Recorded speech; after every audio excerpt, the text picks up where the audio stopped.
ଦୁଇ ଜଣ ଭାଇ ରାବଣ ଏବଂ ବିଭୀଷଣ ଦୁଇ ଜଣଙ୍କର ଚରିତ୍ରରେ ଆମେ ଦେଖିବା।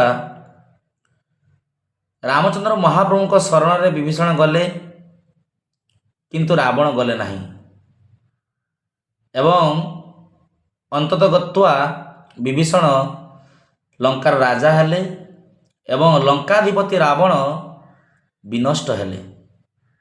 ଏ ସଂସାରରେ ଜୀବ ଭଗବାନଙ୍କ ବ୍ୟତୀତ ଯାହା ଶରଣ ଯିବ ସେ ବିନଷ୍ଟ ହେବେ। ରାବଣର ଭାଇ ବିଭୀଷଣ ଗଲା ଶରଣ, ଶରଣ ସମ୍ଭାଳି ତାଙ୍କୁ ଲଙ୍କେ କଲେ ରାଜନ। ତେଣୁ ଜୀବର ଏକମାତ୍ର କର୍ତ୍ତବ୍ୟ ମହାପ୍ରଭୁ ଶ୍ରୀ ରାମଚନ୍ଦ୍ରଙ୍କର, ମହାପ୍ରଭୁ ଶ୍ରୀ ଜଗନ୍ନାଥଙ୍କର, ମହାପ୍ରଭୁ କାଳିଆ ସାନ୍ତଙ୍କର ଶରଣ ଯାଆନ୍ତୁ। ବାସ୍ତବିକ ଆନନ୍ଦ ଏବଂ ସୁଖୀ ହେବେ।